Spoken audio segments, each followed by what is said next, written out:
Hello students, good morning. आज हम start कर रहे हैं नॉर्मल डिस्ट्रीब्यूशन के प्रैक्टिकल क्वेश्चंस जो इसके एरिया अंडर नॉर्मल कर्व के अकॉर्डिंग पूछे जाते हैं। ठीक है, वैसे तो नॉर्मल डिस्ट्रीब्यूशन में प्रोबेबिलिटी का फॉर्मूला है, लेकिन हमने कंसेप्ट में पढ़ा है कि इसकी प्रोबेबिलिटी उस फॉर्मूले की हेल्प से ना निकाल कर एक कर्व की हेल्प से निकालते हैं, जिस कर्व को बोलते हैं नॉर्मल कर्व। ठीक है, और उस नॉर्मल कर्व में एरिया निकाला जाता है, एरिया अंडर द कर्व। उसका फॉर्मूला होता है z equals to x minus mean upon standard deviation. ठीक है, इसमें हमें मीन की जरूरत पड़ती है, स्टैंडर्ड डेविएशन की जरूरत पड़ती है, और एक्स जिस पर हमें प्रोबेबिलिटी कैलकुलेट करनी है। और प्रोबेबिलिटी हम निकालते हैं जेड टेबल की हेल्प से, और जेड की जो वैल्यू आती है उसके बिहाफ पर हम प्रोबेबिलिटी देखते हैं। उसे एक पूरी पर्टिकुलर टेबल है, लेकिन कुछ स्टैंडर्ड वैल्यूज मैंने आपको बता दी हैं, वो याद रखनी है। जैसे z इक्वल्स टू 1, Z1 पर जो प्रोबेबिलिटी होती है, टोटल प्रोबेबिलिटी लेफ्ट और राइट मिला के दोनों, ये कितनी होती है आपके पास 68.27%। हमारे काम आती है इसकी हाफ। Z इक्वल्स टू 2 पर कितनी होती है 95.45%, और Z3 पर प्रोबेबिलिटी कितनी होती है 99.73%। ये दोनों एरिया की होती है, लेफ्ट हैंड और राइट हैंड। जबकि हमारे जो काम आएगी वो कौन सी आती है, इसकी हाफ काम आती है। हाफ काम आने का मतलब हम जो इस फॉर्मूले में यूज़ में लेते हैं वो एक्स से या तो लेफ्ट हैंड साइड पर होती है या एक्स से राइट हैंड साइड पर होती है। अभी हम इस क्वेश्चन का सॉल्यूशन करेंगे तो देखेंगे। और 68.27 अपॉन 100 अपॉन 2, तो इसकी जो प्रोबेबिलिटी काम आएगी मतलब Z1 पर, वो इसको डिवाइड बाय 200 कर दीजिए। डिवाइड बाय 200 तो हाफ हो जाएगी, तो 0.3413 होगी। 95.45 डिवाइड बाय 200, ये आएगी आपके पास Z2 पर प्रोबेबिलिटी 0.4772, और Z3 पर कितनी आएगी 99.73 डिवाइड बाय 200, दैट इज़ 0.4986। ये कुछ स्टैंडर्ड वैल्यूज हैं। इसके अलावा कुछ वैल्यूज़ और हैं, जैसे 98% 2.58 पर। ठीक है, और भी है बीच में 1.96 पर, 90%।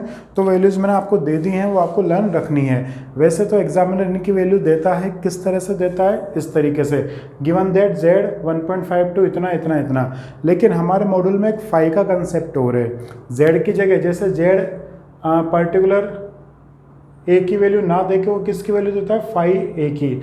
हम बाद में देखेंगे कि जेड और फाई में रिलेशन क्या है। हमारा जो कंसेप्ट होता है समझने के लिए, वो जेड वाला कंसेप्ट बहुत इजी है, हमें इसी कंसेप्ट से समझना है। फाई में कन्वर्जन अपने आप हो जाएगा। तो आइए हम स्टार्ट करते हैं। इस तरह की वैल्यूज़ या इस तरह के क्वेश्चन हम कैसे सॉल्व करेंगे, उसके लिए मैंने एक क्वेश्चन लिखा है। इसमें नॉर्मल मैक्सिमम वैरायटी आ गई है। इसमें दो वैरायटी के क्वेश्चन बनते हैं, डेटा के बिहाफ पर प्रोबेबिलिटी निकालना और प्रोबेबिलिटी के बिहाफ पर डेटा निकालना। तो यहाँ पर हम जो क्वेश्चन कर रहे हैं वो हम क्वेश्चन कर रहे हैं डेटा के बिहाफ पर प्रोबेबिलिटी कैलकुलेट करना। प्रोबेबिलिटी कैलकुलेट करना मीन्स परसेंटेज ऑफ आइटम्स या प्रोबेबिलिटी। परसेंटेज मीन्स प्रोबेबिलिटी आ गई। ये आपसे एक्सपेक्टेड फ्रीक्वेंसी पूछ सकता है।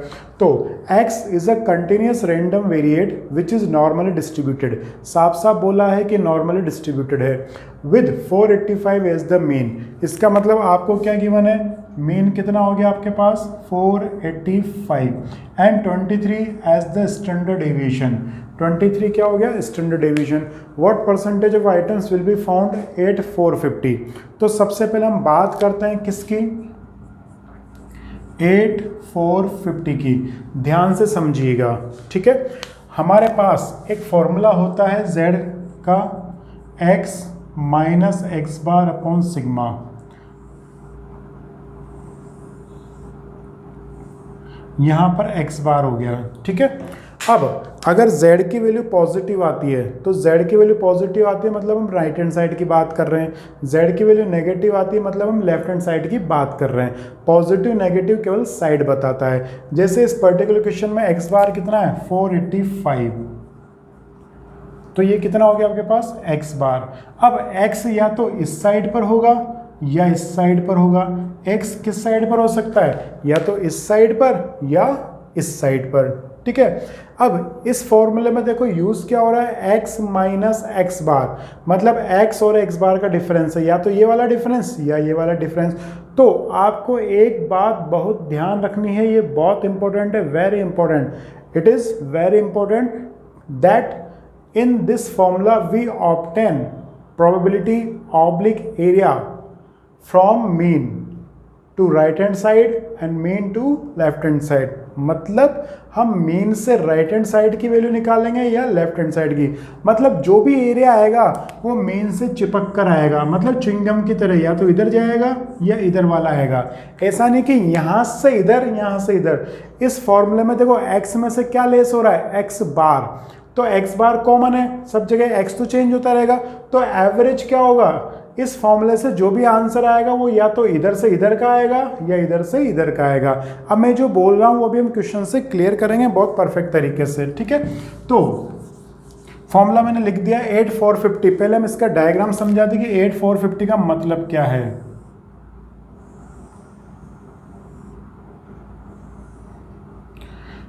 ये हो गया आपके पास x बार 485। अब बताइए 450 किस साइड होगा, इस साइड होगा या इस साइड होगा। 85 है तो 85 से कम ही होगा, तो 450 किस साइड होगा, इस साइड होगा, तो यहाँ पर आएगा 450। अब हमें निकालना है कि 450 पर कितने परसेंटेज आइटम्स अवेलेबल होंगे, ठीक है। तो इसका मतलब हमें ये वाली वैल्यू निकालनी है। मतलब जो हम ये फॉर्मूला लगाएंगे उससे कौन सी वैल्यू निकलेगी, ये वाली वैल्यू निकलेगी, z equals to x minus x bar upon sigma. तो x की वैल्यू कितनी हो गई 450 माइनस 485 अपॉन 23।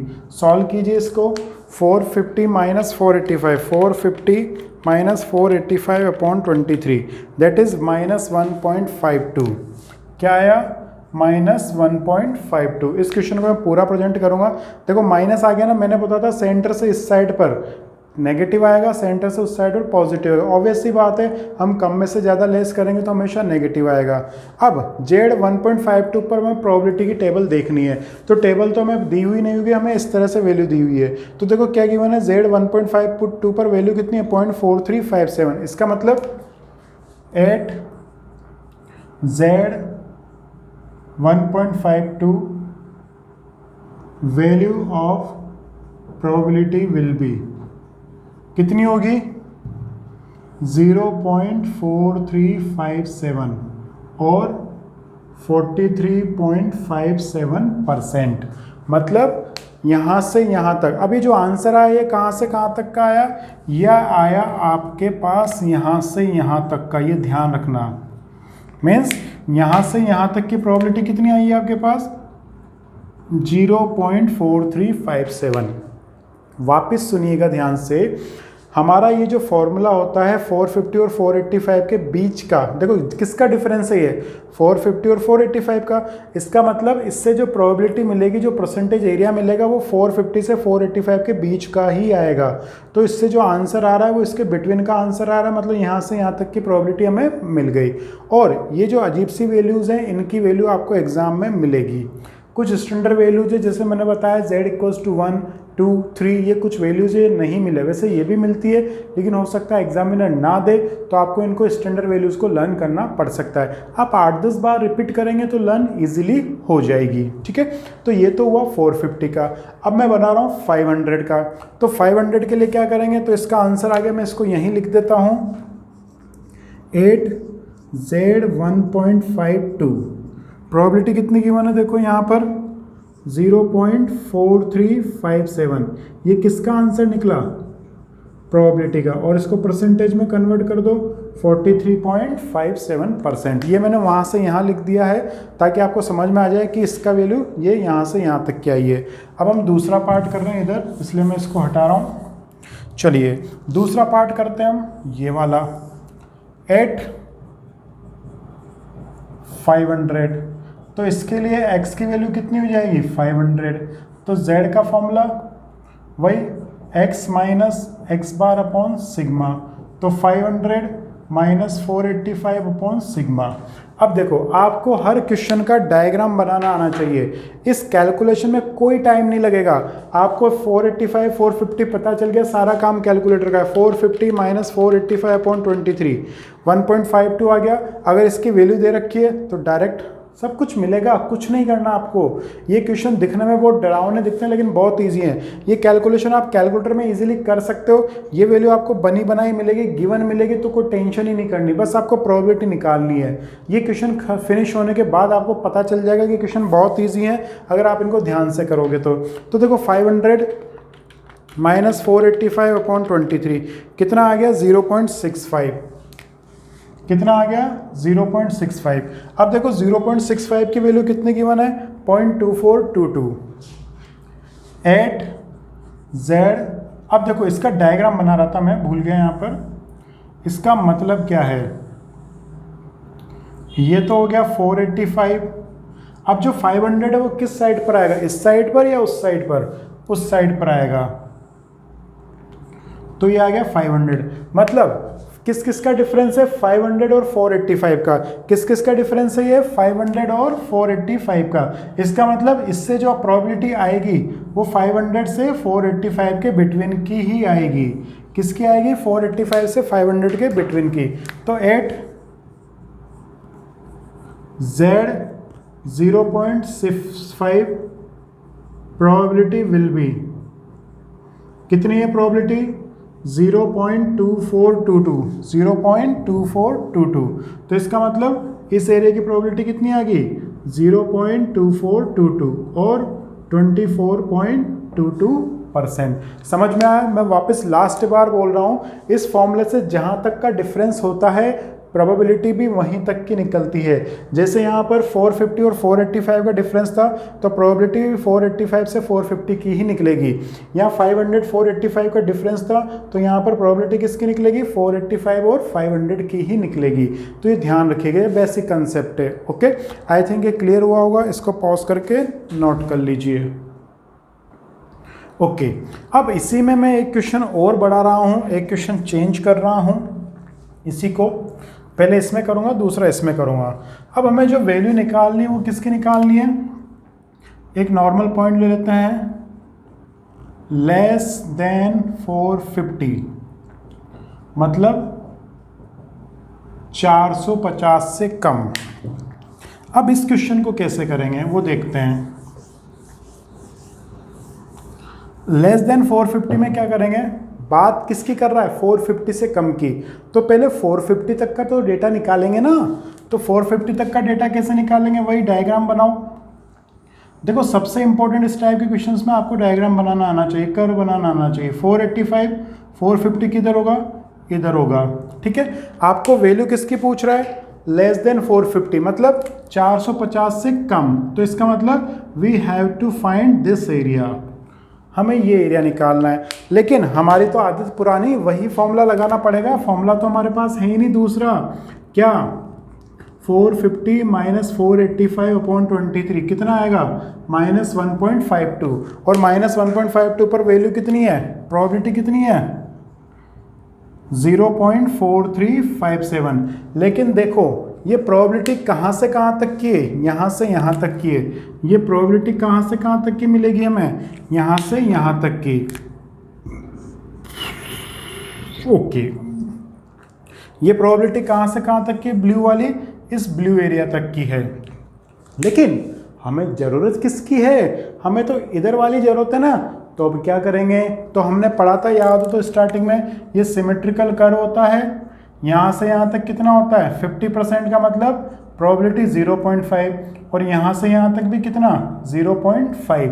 तो देखो हमें यहाँ से यहाँ तक पता है और इतना पता है, तो ये कैसे निकालेंगे, इसमें से ये वाला माइनस कर देंगे, बस यही बहुत काम के क्वेश्चन है। So probability of less than 450 से कम की प्रोबेबिलिटी के लिए क्या करेंगे, हमें यहाँ से यहाँ तक का पता है ना 0.5 माइनस ये वाली माइनस कर दो। देखो इतने में से ये माइनस कर देंगे तो क्या बचेगा, ये वाला बचेगा ना, तो -0.4357। तो कितना आंसर आ जाएगा, हम चेक कर रहे हैं 0.5 माइनस 0.4357 दैट इज 0.0643, 0.0643। ये प्रोबेबिलिटी आ जाएगी कहाँ से कहाँ तक की, लेस देन 450 की। ठीक है, वापस सुनिए, समझ में आया।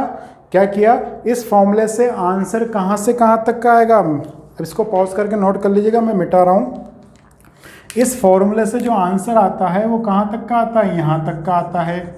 लेकिन हमें चाहिए कौन सा, हमें तो ये वाला चाहिए ना। तो हम क्या करेंगे, इस पूरे पार्ट में से ये वाला पार्ट हटा देंगे, तो क्या बचेगा, ये वाला बच जाएगा अपने आप। तो हमने वही काम किया है। अब देखो दूसरी बात हम क्या कर रहे हैं, अगला क्वेश्चन, इस कर को मैं मिटा देता हूं, थोड़ा अच्छा वाला बना देते हैं वापस। 450। अब लेस देन 450 की जगह मैं क्या कर देता हूं, मोर देन 450। तो मोर देन 450 का मतलब इस बार हमें कौन सी चाहिए, यहां से ये पूरा चाहिए। तो पूरा मतलब वापस वही सेम कंसेप्ट है, इससे जो प्रोबेबिलिटी आएगी वो कहाँ से कहाँ तक की आती है, यहाँ से यहाँ तक की। लेकिन हमें रिक्वायरमेंट कौन सी, अब इसकी भी जरूरत है ना। तो ये कितना होता है, ये होता है 0.5 और ये कितना है 0.4357। तो दोनों को क्या कर देंगे, प्लस कर देंगे, तो कितना आ जाएगा 0.9357। तो सारा गेम डायग्राम का है, आपको डायग्राम के बिहाफ पर चलना है। जैसे सपोज कर लीजिए आपसे पूछ लिया लेस देन 500, क्या पूछ लिया यहाँ पर, लेस देन 500। तो लेस देन 500 का मतलब आप ये भी शामिल करेंगे। तो ये कितना है 0.5 और ये कितना है 0.2422। तो आप क्या करेंगे यहाँ पर, लेस देन 500 के लिए इसमें 0.5 प्लस कर देंगे। अब सपोज पूछ लिया उसने मोर देन 500, तो मोर देन 500 का मतलब क्या हो गया, आपसे कौन सी वैल्यू पूछ रहा है, वो ये वाली वैल्यू पूछ रहा है। अब इस प्रोबेबिलिटी जो आ रही है वो कहाँ से कहाँ तक की आ रही है, यहाँ से यहाँ तक की। आपको चाहिए ये वाली, तो आप क्या करेंगे, यहाँ वाली में से ये वाली हटा देंगे तो ये बच जाएगी। मतलब इसके लिए क्या करना पड़ेगा, 0.5 में से ये प्रोबेबिलिटी माइनस करनी पड़ेगी। तो सारा सॉल्यूशन डिपेंड करता है आपको डायग्राम बनाना आता है या नहीं। क्या आपको लेस करना है तो कहाँ से कहाँ तक आ रहा है, मोर करना है तो कहाँ से कहाँ तक आ रहा है। ठीक है, तो आइए हम बढ़ते हैं नेक्स्ट क्वेश्चन नंबर 2 और 3 आप कर सकते हैं। मैं बता रहा हूँ बिटवीन 450 एंड 500 का। ओके, देखिए अब 450 और 500 के बिटवीन की कैलकुलेशन आप कैसे करेंगे। क्वेश्चन ले रहे हैं हम 4th पार्ट, 400 एंड 500 के बिटवीन का निकालना है। तो देखो हमें डायग्राम पता होना चाहिए, 450 और 500 के बीच की वैल्यू, मतलब हमें कौन सी वैल्यू चाहिए, यहाँ से यहाँ तक की वैल्यू चाहिए। अब हमारे पास x की वैल्यू दो लेनी पड़ेगी, एक बार 450 और एक बार 500। तो हमने 450 का भी थोड़ी देर पहले किया था, ये प्रोबेबिलिटी आ रही थी। तो ये प्रोबेबिलिटी कहाँ से कहाँ तक की आ रही है, यहाँ से यहाँ तक की। फिर 500 का भी किया था, 500 भी गिवन है ना, तो हम क्या ले लेंगे 500। तो ये प्रोबेबिलिटी कहाँ से कहाँ तक की आ रही है, यहाँ से यहाँ तक की। अब हमें जो रिक्वायरमेंट है वो कहाँ से कहाँ तक की, 450 से 500। तो हमें क्या करना पड़ेगा, हमें देखो यहाँ से यहाँ तक की प्रोबेबिलिटी पता है और यहाँ से यहाँ तक की प्रोबेबिलिटी पता है, लेकिन चाहिए कौन सी, दोनों की कंबाइन। तो दोनों की कंबाइन के लिए हम क्या करेंगे, ये प्रोबेबिलिटी कितनी है 0.4357 और ये प्रोबेबिलिटी कितनी है 0.2422। तो दोनों को प्लस कर दो, 7 और 2 9, 5 और 2 7, 4 और 3 7, 4 और 2 6, 0.6779। तो हमारा आंसर ये वाला आ जाएगा। ठीक है, तो आई थिंक ये क्लियर हुआ होगा। अब हम कर रहे हैं 5th, आपको करना है, मैं बता रहा हूँ आपको 6th क्वेश्चन। ठीक है, तो 6th क्वेश्चन में क्या है आपके पास,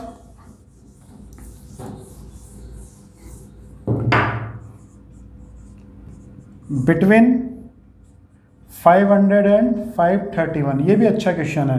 तो इसमें एक तो आपको 500 की जरूरत पड़ेगी, या आप निकाल चुके हैं। 531 का मैं निकाल देता हूं।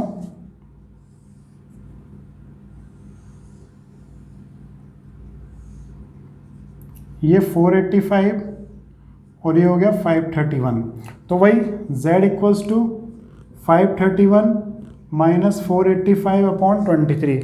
सॉल्व कीजिए इसको, कितना आएगा 531 minus 485/23, that is equals to 2।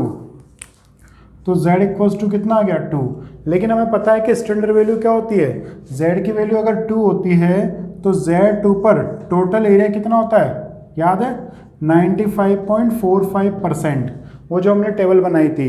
तो 2 पर पूरा होता है, पूरा मतलब लेफ्ट और राइट दोनों मिला के। हमें ज़रूरत किसकी पड़ती है, केवल एक साइड की पड़ती है ना, ये तो सिमेट्रिकल कर्व है, दोनों मिला लेंगे तो ये पड़ेगा। हमें ज़रूरत केवल एक साइड की पड़ती है, तो इसको किससे डिवाइड करेंगे, 200 से। तो 200 से डिवाइड कर दो इसको, तो 95.45 डिवाइडेड बाई 200 दैट इज़ 4772। तो इसका मतलब Z2 की प्रोबेबिलिटी कितनी आ जाएगी, 0.4772। और देखो आपको दे भी यही रखी है 0.4772। तो हमारे पास इसकी भी प्रोबेबिलिटी आ गई और इसकी प्रोबेबिलिटी आ गई। ये कहाँ से कहाँ तक की प्रोबेबिलिटी आई आपके पास, यहाँ तक की। अब देखो इसमें अगर हम 531 बनाएंगे तो 531 कहाँ बनेगा, यहाँ बनेगा, और इसमें 500 बनाएंगे तो पहले बनेगा। अब देखो हमें चाहिए किसकी, फाइनल डायग्राम हम बनाते हैं एक बार, इसको ध्यान से समझना, इंपॉर्टेंट है ये वाला। ये हो गया आपके पास 485, ये हो गया आपके पास 500, और ये हो गया आपके पास 531। अब देखिए ध्यान से सुनिएगा, आपके पास जो ये आंसर आया है 531 और 485 के बिटवीन का आया है, मतलब यहाँ से यहाँ तक का आंसर है 0.4772, ठीक है। और ये जो आंसर है ये कहाँ से कहाँ तक का है, 485 से 500 के बिटवीन का, मतलब 485 से 500 के बिटवीन का कितना है, 0.2422। अब हमें ज़रूरत कौन सी है, 500 से 531, मतलब ये वाली स्ट्रिप चाहिए हमें। कौन सी स्ट्रिप चाहिए, ये वाली। अब देखिए आपके पास यहाँ तक से यहाँ तक की वैल्यू है और यहाँ से यहाँ तक की वैल्यू, मतलब एक तो यहाँ से यहाँ तक की वैल्यू अवेलेबल है और दूसरी यहाँ से यहाँ तक की वैल्यू अवेलेबल है। तो ये वाली कैसे निकालोगे, ज़्यादा वाली प्रोबेबिलिटी में से कम वाली माइनस कर दो, तो इसको सब्ट्रैक्ट कर दीजिए। तो इसको सब्ट्रैक्ट करेंगे तो कितना आ जाएगा भाई, इसमें से ये माइनस कर दो ना, तो 0.4772 माइनस 0.2422, तो कितना आ जाएगा 0.235। ये आपका आंसर आ जाएगा, और परसेंटेज में कन्वर्ट कर देंगे तो 23.5% आंसर आ जाएगा। तो ये ध्यान रखना, ये बहुत इंपॉर्टेंट कंसेप्ट है। आपका सारा गेम, सारा आंसर डायग्राम पे डिपेंडेड है। आपको ये कैलकुलेशन बहुत इजी है, माइनस करना है और डिवाइड करना है। जो वैल्यू आएगी, स्टैंडर्ड वैल्यू आएगी तो आपको याद होनी चाहिए, अदरवाइज आपको इस तरह से वैल्यू दे देगा। मैंने आपको डायग्राम बनाना आना चाहिए कि आपको वैल्यू कौन सी पूछ रहा है, कहाँ से कहाँ तक की पूछ रहा है, उसके अकॉर्डिंग आपको सब्ट्रैक्ट करना पड़ सकता है, प्लस करना पड़ सकता है और माइनस करना पड़ सकता है, ठीक है। तो ये तो था इसमें एक वैरायटी का क्वेश्चन जिसमें आपको वैल्यू देगा, मतलब एक्स देगा, और आपको क्या करना है, प्रोबेबिलिटी या परसेंटेज कैलकुलेट करनी है। अगर आपको कैपिटल एन दे रखा है तो इस प्रोबेबिलिटी को उससे इंटू कर देना, तो आपके पास फ्रीक्वेंसी आ जाएगी। तो आई थिंक ये कंसेप्ट क्लियर हुआ होगा, इसको पॉज करके नोट कर लीजिए। ओके, अब हम करते हैं दूसरी वैरायटी के क्वेश्चन। पहले हमने जो किया था उसमें वैल्यू गिवन थी और प्रोबेबिलिटी निकालनी थी। अब प्रोबेबिलिटी गिवन है और आपको वैल्यू निकालनी है। जैसे आपके मॉड्यूल का क्वेश्चन नंबर कर रहे हैं हम example 17.30, the mean of a normal distribution is 500, मतलब आपको मीन कितना दे दिया, 500 दे दिया, ठीक है। Of the end 16% of the values are greater than 600, means GRE8 greater than 600, कितनी वैल्यूज हैं, 16% है। आपको किसके कैलकुलेशन करनी है, स्टैंडर्ड एविएशन की। और आपको क्या गिवन है, given that Z1 equals to कितना है, 0.34, ठीक है। पहले हम समझ ले क्वेश्चन कहना क्या चाह रहा है। तो इस टाइप के हर क्वेश्चन के लिए आपको डायग्राम बनाना पड़ेगा। मैंने आपको बता दिया सारा रास्ता, एक ही रास्ता है इसका, डायग्राम, इसके अलावा कुछ भी नहीं है। अगर आपको इस चैप्टर को प्रैक्टिकल क्वेश्चन जल्दी से समझना है तो आपको डायग्राम बनाना आना चाहिए। तो एवरेज कितना है 500, तो 500 होगा यहाँ पर, ग्रेटर देन 600 का मतलब 600 होगा यहाँ पर। अब आपको देखिए ये जो प्रोबेबिलिटी दे रखी है वो किसकी दे रखी है, ग्रेटर देन 600। कितनी है ग्रेटर देन 600 की प्रोबेबिलिटी, 16%, मतलब यहाँ से यहाँ तक की वैल्यू आपको दे दी कितनी, 16%, मतलब 0.16। कहाँ से कहाँ तक की, 600 से ज़्यादा तक की। कौन सी? यहाँ से यहाँ तक की। ओके, अब हमें निकालनी है स्टैंडर्ड डेविएशन। अब हमें पता है, इतना तो हमें पता चली गया अब कि स्टैंडर्ड डेविएशन किस फॉर्मूले में आता है, z equals to x minus 500 upon sigma. मतलब पहले फॉर्मूला लिख लेते हैं भाई, नॉर्मल डिस्ट्रीब्यूशन है तो स्टैंडर्ड डेविएशन यही काम आएगा। अब इसमें किस किस की वैल्यू पता नहीं है, अब हमें z की वैल्यू पता नहीं है। x कितना है 600 ले लो, x बार कितना ले लो 500, और सिग्मा पता नहीं है। तो सिग्मा तो मैं कैलकुलेट करना है, तो फाइनली हमें वैल्यू किसकी चाहिए, z की। लेकिन एक प्रॉब्लम है, मैंने आपको क्या कहा था, इस फॉर्मूले से जो आंसर आता है वो कहाँ से कहाँ तक का आता है, इन दोनों वैल्यूज के बिटवीन का, 600 से 500 का। तो जो z हमें चाहिए वो भी कौन सा चाहिए, 600 से 500 तक का। अब पिछले वाले पर जाते हैं। हमने अगर इस क्वेश्चन को सीधा सीधा करते तो क्या करते, 600 से 500 का डिफरेंस निकालते, z आता, और उससे प्रोबेबिलिटी कहाँ से कहाँ तक की आती, z की उस वैल्यू पर प्रोबेबिलिटी आती यहाँ से यहाँ तक की। तो अब हमें ये फॉर्मूला अप्लाई करना है, तो इसका मतलब हमें z की वैल्यू कहाँ से कहाँ तक की प्रोबेबिलिटी के लिए चाहिए, इसके लिए तो मैं पहले यहाँ से यहाँ तक की प्रोबेबिलिटी पता करनी पड़ेगी। अब कैसे पता करेंगे, देखो यहाँ से यहाँ तक की प्रोबेबिलिटी कितनी है 0.16, तो यहाँ से यहाँ तक की प्रोबेबिलिटी कितनी होगी वो देखते हैं। तो ये पूरी प्रोबेबिलिटी कितनी होती है 0.5, तो 0.5 में से 0.16 माइनस कर दो, तो 0.5 में से 0.16 माइनस कर देंगे, 0.5350 माइनस 0.16, 10 में 6 गया तो 4 में से 1 गया 34। तो इसका मतलब यहाँ से यहाँ तक की प्रोबेबिलिटी कितनी आ गई 0.34। और हमें देखो प्रोबेबिलिटी पता है, अब z की वैल्यू चाहिए। पिछले क्वेश्चंस में हम क्या करते थे, z की वैल्यू पता होती थी, प्रोबेबिलिटी निकालते थे। तो देखो यहाँ पर z1 कितना गिवन है, पहले हम पूरा लिख देता हूँ समझने के लिए। Given that z1 equals to 0.34। इसका मतलब अगर z की वैल्यू 1 रही होती तो प्रोबेबिलिटी कितनी आती 0.34। ये क्या है प्रोबेबिलिटी। अब इसको उल्टा कर लो, हमें प्रोबेबिलिटी तो पता है, so for probability 0.34 the value of z will be, उल्टा कर दो इसको। 1 के लिए 0.34 प्रोबेबिलिटी थी, तो 0.34 के लिए z की वैल्यू कितनी होगी, z की वैल्यू कितनी हो जाएगी 1। अब देखो ये 600 राइट हैंड साइड है या left hand side, right hand side है, तो अगर राइट हैंड साइड है तो हम z की वैल्यू +1 रखेंगे।